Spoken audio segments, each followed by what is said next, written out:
तो यहाँ पे आर्मी की तैयारी भी कराई जाती है, एयरफोर्स इस तरह के डिफेंस जॉब की। जी, ये एक नया इनोवेशन, नया इनिशिएटिव शुरू किया गया है, जिसमें यहाँ से पास होने वाले बच्चे क्या होता था कि फिर बाकी कहीं और भटक जाते थे। और सही बात। Hey guys, welcome back to my YouTube channel Rituraj vlogs. What's up guys, तो आप लोग कैसे हो दोस्तों? आई होप आप लोग बहुत ही अच्छे होंगे और आप लोगों को नवरात्रि की ढेर सारी शुभकामनाएं। तो दोस्तों, हम लोग आज आए हुए हैं एक कोचिंग संस्थान में घूमने के लिए, जो कोचिंग का नाम है नॉलेज पॉइंट एजुकेशन सेंटर, और ये राजा चौक में पड़ता है दोस्तों। और ये काफी फेमस कोचिंग है और ये हर साल अच्छा रिकॉर्ड देता है। इस बार भी 10th में 470 नंबर लाकर पूरे डिस्ट्रिक्ट का रिकॉर्ड तोड़ा है दोस्तों। और यहाँ आइए सर से कुछ बात करते हैं यहाँ के बारे में। तो सर, आपका स्वागत है हमारे चैनल ऋतुराज ब्लॉग्स में। धन्यवाद। तो सर, आप अपने बारे में कुछ बताइए और इस कोचिंग के बारे में। मेरा नाम आविष्कार हुआ और मैं यहाँ केमिस्ट्री फैकल्टी के तौर पे काम करता हूँ। पिछले 1 साल से मैं इस कोचिंग संस्थान से जुड़ा हुआ हूँ और मेरा घर सरायरंजन के एरिया में पड़ता है और वहाँ से मुझे पता चला कि ऐसा कोई कोचिंग संस्थान है विद्यापति राजा चौक पे, जो कि इतना बेहतर रिजल्ट देता है। तो मैंने सोचा कि क्यों ना हम भी इस संस्थान से जुड़े, और तब से मैं नियमित रूप से इस संस्थान से जुड़ा हुआ हूँ। और यहाँ के छात्रों को भी मैंने देखा है कि बड़ी लगन और मेहनत के साथ पढ़ाई करते हैं। हालांकि कुछ एक छात्र ऐसे हो सकते हैं, एक जगह पे होते हैं, लेकिन फिर भी most of the students are very good, very talented. तो सर, यहाँ के डायरेक्टर सर चंदन सर है ना? जी हाँ, चंदन कुमार उनका नाम हुआ। और सर, यहाँ पे कितने कुल टीचर हैं? टीचरों की संख्या देखिए, हमारे यहाँ जो है ना, अलग अलग विंग्स हैं, अलग अलग फेजेज हैं। एक फेज जो आप यहाँ बिल्डिंग देख रहे हैं, इससे 500 मीटर की दूरी पे है, आगे है। और ये सेकंड फेज है। यहाँ पे केवल 11th और 12th की क्लासेस चलती हैं और वहाँ पे 9th 10th की क्लासेस चलती हैं। तो इस तरीके से जूनियर विंग्स और सीनियर विंग्स में ये बटा हुआ कोचिंग है। और कुल मिला के शिक्षकों की संख्या अगर देखेंगे तो प्रत्येक सब्जेक्ट के वहाँ से 9th और 10th में भी टीचर हैं, यहाँ भी प्रत्येक सब्जेक्ट के आधार पे टीचर है। तो कुल मिला के टीचरों की संख्या लगभग 12 के आसपास हो जाती है, 10th 9th और 11th 12th मिला। और सर, नीचे रहने का भी सुविधा है? किसकी बात कर रहे हैं आप? नीचे ऑफिस? अच्छा हाँ, लोग यहाँ कोई रह के पढ़ना चाहे तो? हाँ, अगर कोई छात्र ऐसा है, कमजोर है, गरीब है, अगर उसको यहाँ रहना है तो आप रहने की सुविधा भी प्रदान करती है कोचिंग।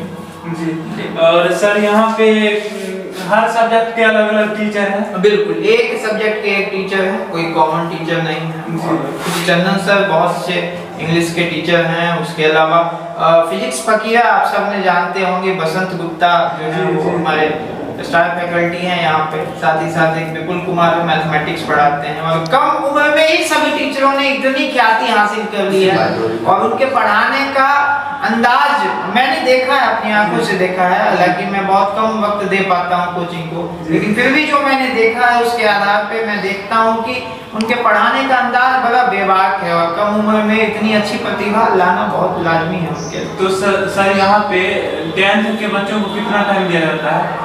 10th के बच्चों को देखिए, सबसे बड़ी बात कि मैं तो सीनियर विंग्स का हूँ, तो 10th के बच्चों का ज्यादा ऑब्जर्वेशन किया नहीं है मैंने, लेकिन ऐसा लगता है क्योंकि सुबह 6 बजे उन्हें बुलाया जाता है और 10 बजे छुट्टी दी जाती है, तो लगभग 4 घंटे केवल 10th पे दिया जाता है, 9th पे दिया। और 2 बैच सर 10th के चलते हैं? हाँ, एक सुबह में और एक शाम में। और सर, स्कूल भी जाना पड़ता है बच्चों को, तो सुबह में ज्यादा अगर समय नहीं मिल पाता है तो उसको दोबारा शाम में भी बुलाया जाता है। और सर, यहाँ पे टोटल स्टूडेंट की संख्या कितनी होगी? लगभग 900 के आसपास है, 900 प्लस स्टूडेंट। तो 1000 बोल सकते हैं? हाँ बिल्कुल बोल सकते हैं, बोलने को तो एस्टिमेटेड वैल्यू वही हुआ। जी। तो सर, 1000 स्टूडेंट्स हैं, तो यहाँ पे आर्मी की तैयारी भी कराई जाती है, एयरफोर्स इस तरह के डिफेंस जॉब की। जी, ये एक नया इनोवेशन, नया इनिशिएटिव शुरू किया गया है, जिसमें यहाँ से पास होने वाले बच्चे क्या होता था कि फिर बाकी कहीं और भटक जाते थे। और सही बात क्या है कि जितनी हम मेहनत कर सकते हैं अपने बच्चों पे, उतने दूसरे कोचिंग संस्थान वाले करते नहीं है ना। सच्चाई क्या है कि बिहार में शिक्षा व्यवस्था को सब लोग जो है ना माइंड में जुनून के तौर पे लेके नहीं करते हैं, बस बिजनेस के पर्पस से करते हैं। इसलिए हमने सोचा कि हमारे बच्चे बाहर जो जाएंगे, कहीं धक्के खाएंगे, उससे बेहतर हम ही उन्हें क्यों ना संभालें, हम ही उन्हें एक अच्छा दिशा निर्देश दें। ठीक है, तो हमने वैसे टीचर रखे हुए हैं कॉम्पिटिटिव के लिए, और वो ऐसा करते हैं कि उन्हें अच्छी नौकरी प्राप्त हो, अच्छे जगह पे जाएं, कैरियर सेटल हो जाए।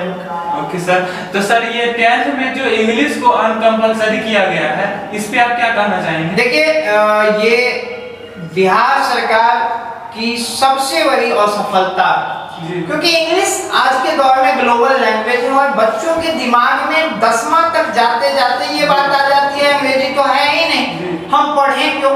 और सच बात क्या है कि उन्हें आगे चलकर यही अंग्रेजी फिर स्पोकन इंग्लिश और इसके नाम पे ठगा जाता है। भाई पहले ही पढ़ लोगे तो वो दिक्कत आएगी नहीं आगे, फिर तुमको कोई ठगेगा नहीं।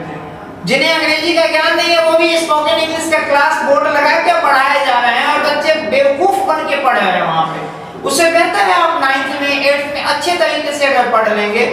तो यही है कि अनकंपलसरी को कंपलसरी यदि कर लिया जाए तो बच्चे उसको सीरियसली लेंगे और पढ़ाई करेंगे अच्छे तरीके से। जी सर, जैसा कि हम सुने हैं यहाँ पे चंदन सर खुद इंग्लिश के जी बहुत और वो बच्चों को खुद इंग्लिश का तैयारी करवाते हैं और हमेशा उसको कहते हैं कि इंग्लिश पे ज्यादा फोकस करो। तो ये हम सब टीचर की रहती है। देखिए टीचर तो अपने तरीके से लगा ही रहता है कि अंग्रेजी पढ़ना ही है आपको, लेकिन होता क्या है कि बच्चों के दिमाग में जो मानसिकता है अनकंपलसरी है, इट्स नॉट मैंडेटरी, तो हम क्यों पढ़ें। ये अगर मानसिकता बच्चे प्री एज्यूम्ड होकर अंग्रेजी क्लास में बैठते हैं, उनका परसेप्शन होता है कि नहीं पढ़ना। आप पढ़ा रहे हैं, बहुत सा पढ़ा रहे हैं, लेकिन समझेंगे नहीं, क्यों? क्योंकि हमें पढ़ना ही नहीं है, मेरा कंपलसरी ही नहीं है सब्जेक्ट, दैट्स व्हाई। इसलिए हम चाहेंगे कि कंपलसरी हो जाए। जी सर, तो यहाँ पे नीचे हॉस्पिटल की भी सुविधा है?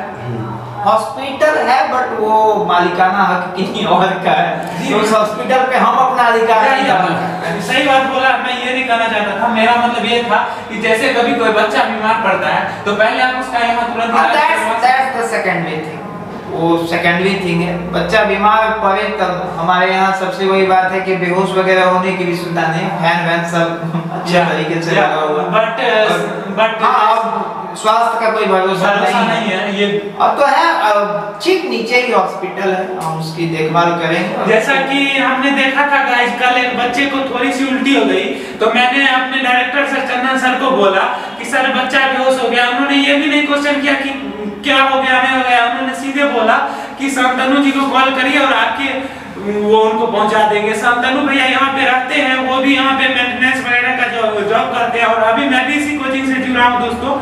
तो मैं यहाँ पे देखा और मैं खुद 10th में यहाँ से पास किया था 2017 में, और दोस्तों उस समय मैं 316 नंबर लाया था मात्र 1 महीना पढ़ के। तो यहाँ पे पढ़ाई का बहुत अच्छा सुविधा है, तो आप लोगों से रिक्वेस्ट है कि एक बार यहाँ पे जरूर आइए नॉलेज पॉइंट में और प्लीज आप लोग पढ़ाई करिए, डेमो क्लास करिए और उसके बाद आप खुद डिसाइड करना कि आपको कैसा लगता है पढ़ाई। तो दोस्तों आपको अगर पढ़ाई अच्छा लगता है तो यहाँ पे आके एक बार देखें और फिर पढ़ाई करें और यहाँ पे आए आप लोग। तो दोस्तों फिर मिलते हैं अगले ब्लॉग में, तब तक के लिए बाय।